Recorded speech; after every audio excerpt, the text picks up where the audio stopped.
সৰ্বসম, ইয়াক ইংলিছত কোৱা হয় কনগ্ৰুৱেণ্ট। সৰ্বসম মানেনো কি?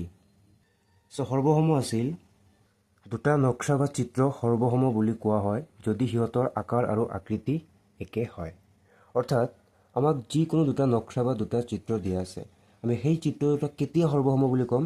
যেতিয়া সেই চিত্ৰ দুটাৰ আকাৰ আৰু আকৃতি দুয়োটাই একে। ফৰ এক্সাম্পল, আমি ইয়াত দুটা বৰ্গ লৈছোঁ, ABCD আৰু এটা PQRS। এই দুটা বৰ্গ যদি আমি ভালদৰে লক্ষ্য কৰোঁ, দুয়োটাৰে আকৃতি একে। অৰ্থাৎ যদি আমি এইটো চিত্ৰ 1 লওঁ আৰু এইটো চিত্ৰ 2 লওঁ, এই দুয়োটা চিত্ৰ দেখাত একে ধৰণৰ, সিহঁতৰ আকৃতি একে আৰু সিহঁতৰ আকাৰো একে। কাৰণ ইয়াৰ প্ৰথম বৰ্গটোৰ প্ৰতিটো বাহু আছে 2 চেণ্টিমিটাৰ আৰু দ্বিতীয় বৰ্গটোৰ প্ৰতিটো বাহু আছে 2 চেণ্টিমিটাৰ। অৰ্থাৎ এই বৰ্গ দুটা এটা আনটোৰ লগত একেবাৰে মিলি যাব। যদি আমি এটাৰ ওপৰত আন এটা এনেকৈ থৈ দিওঁ, কি হ'ব? একেবাৰে মিলি যাব। গতিকে যদি এনেকুৱা দুটা চিত্ৰ এটাৰ লগত আনটো মিলি যায়, তেতিয়াহ'লে আমি সেই চিত্ৰ বা সেই নক্সা দুটাক কি বুলি কওঁ? সৰ্বসম বুলি কওঁ। আৰু ইয়াৰ চিহ্নটো হৈছে এইটো। আমি আৰু এটা এক্সাম্পল লৈছোঁ। এক্সাম্পলটো আমাক এটা আয়ত দি আছে ইয়াত। আয়তৰ দিশ হৈছে 3 আৰু প্ৰস্থ হৈছে 2।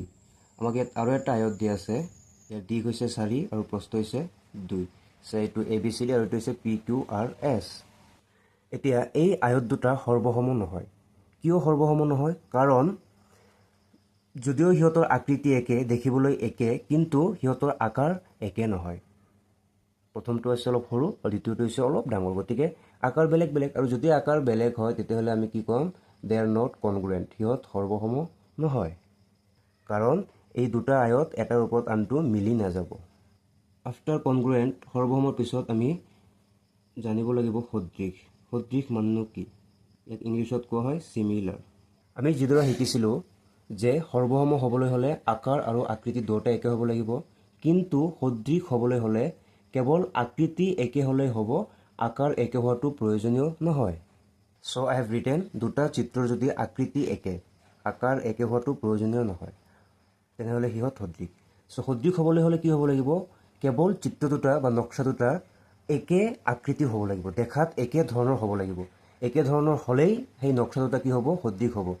Size doesn't matter, just shape should be same.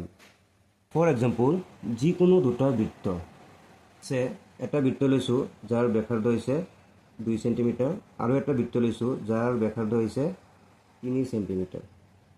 দুটাই বৃত্ত, প্ৰথমটো এটা বৃত্ত, দ্বিতীয়টো এটা বৃত্ত, এইটো চিত্ৰ 1 আৰু এইটো হৈছে চিত্ৰ 2। এই দুটাই বৃত্ত, দুটাৰে আকৃতি একে, শ্বেপ ছেম, কিন্তু দুটা বৃত্তৰ আকাৰ একে নহয়, আকাৰ ভিন্ন। এই চিত্ৰ দুটা সদৃশ হ'বনে নাই?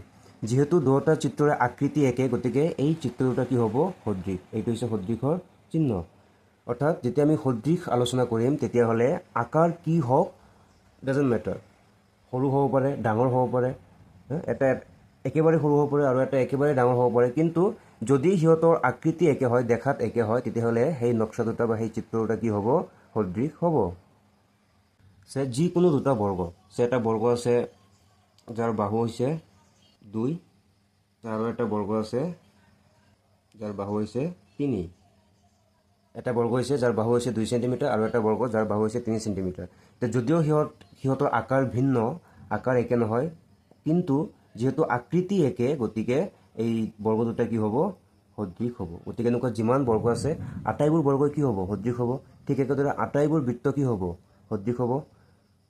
চিত্ৰবোৰ একজাক্টলি হোৱা নাই, কাৰণ মই ডাইৰেক্ট কলমেৰে আঁকি আছোঁ। মই ইয়াত পেঞ্চিল, জিঅ'মেট্ৰি ইউজ কৰা নাই, কম্পাছ ইউজ কৰা নাই। भावना को समझो, डायग्राम को नहीं, ठीक है। वन मोर एग्जाम्पल, दुटा समबाहु त्रिभुज, 2 equilateral triangle. So 2 equilateral triangle is always said to be similar since they have similar shape. যিকোনো দুটা সমবাহু ত্ৰিভুজ, সেইটো এটা সমবাহু ত্ৰিভুজ। সমবাহু ত্ৰিভুজ মানে কি? যাৰ প্ৰতিটো বাহু সমান। সেইটো এটা সমবাহু ত্ৰিভুজ যাৰ প্ৰতিটো বাহু হৈছে 3 চেণ্টিমিটাৰ। আমি আৰু এটা সমবাহু ত্ৰিভুজ লৈছোঁ যাৰ প্ৰতিটো বাহু হৈছে 4 centimetre. This is PQR, another equilateral triangle having sides 4 centimeter each. So this two triangle is said to be similar. এই দুটা ত্ৰিভুজক কি কোৱা হ'ব? সদৃশ কোৱা হ'ব। কিয়? যদিও সিহঁতৰ আকাৰ ভিন্ন, সিহঁতৰ আকৃতি একে। কাৰণ দুটা সমবাহু ত্ৰিভুজ সদায় দেখাত একেধৰণৰে হ'ব গতিকে এই দুটা ত্ৰিভুজ আমি কি বুলি ক'ম সদৃশ বুলি ক'ম তো কনক্লুজন ইজ সদৃশ হ'বলৈ হ'লে মাথো আকৃতিটোহে আমি চাম যদি আকৃতি একে হয় তেতিয়াহ'লে সদৃশ হ'ব বাট সৰ্বসম হ'বলৈ হ'লে both size and shape আকৃতি আৰু আকাৰ দুটাই একে হ'ব লাগিব so this is the conclusion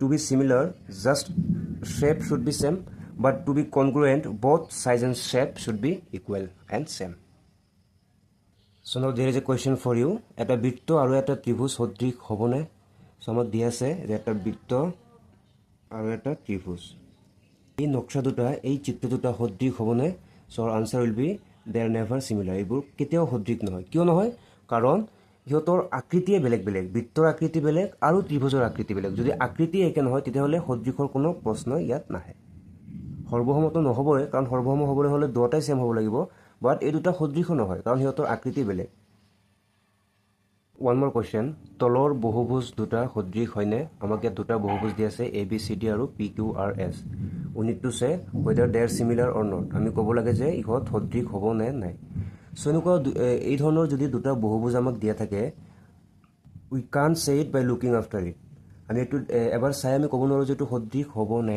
নাই আগৰটো আমাৰ কি আছিল দুটা বৃত্ত দি আছিল আমি ক'ব পাৰিছোঁ বা দুটা সমবাহু ত্ৰিভুজ দি আছিল আমি ক'ব পাৰিছোঁ কাৰণ সিহঁতৰ আকৃতি একে এতিয়া এই দুটা চিত্ৰৰ ক্ষেত্ৰত আমি একজাক্টলি ক'ব নোৱাৰোঁ যে whether they are in same shape যে সিহঁতৰ আকৃতি একে না ভিন্ন আৰু আমি এই কাৰণে ক'ব নোৱাৰোঁ যে কাৰণ ইয়াত কৈছে তলৰ বহুভুজ দুটা আমাক উদ্দেশ্য কৰি কোৱা নাই যে তলৰ বৰ্গ দুটা বা তলৰ আয়ত দুটা কাৰণ বহুভুজ কি বহুভুজ হৈছে এইটো চতুৰ্ভুজ হ'ব পাৰে ত্ৰিভুজ হ'ব পাৰে চতুৰ্ভুজৰ ভিতৰত বৰ্গ হ'ব পাৰে আয়ত হ'ব পাৰে ৰম্বাস হ'ব পাৰে সামন্তৰিক হ'ব পাৰে ট্ৰেপিজিয়াম হ'ব পাৰে গতিকে আমি একজাক্টলি ক'ব নোৱাৰোঁ যে সিহঁত সদৃশ হ'বনে নাই গতিকে আমি এই ক্ষেত্ৰত কি কৰিব লাগিব আমাৰ কৰিণীয় কি যে সমসংখ্যক বাহুৰ দুটা বহুভুজ সদৃশ হ'ব যদিহে এই দুটা চৰ্ত ফুলফিল হয় প্ৰথম চৰ্তটো হৈছে যে দুয়োৰে অনুৰূপ কোণবিলাক সমান সিহঁতৰ অনুৰূপ কোণবিলাক সমান হ'ব লাগিব আৰু অনুৰূপ বাহুবোৰ একে অনুপাতত থাকিব লাগিব যদি এই দুটা চৰ্ত ফুলফিল হয় দেন আমাক যি দুটা বহুভুজ দি আছে আমি সেই দুটা বহুভুজ সদৃশ হোৱা বুলি ক'ম আদাৰৱাইজ সদৃশ নহয় দে আৰ নট সিমিলাৰ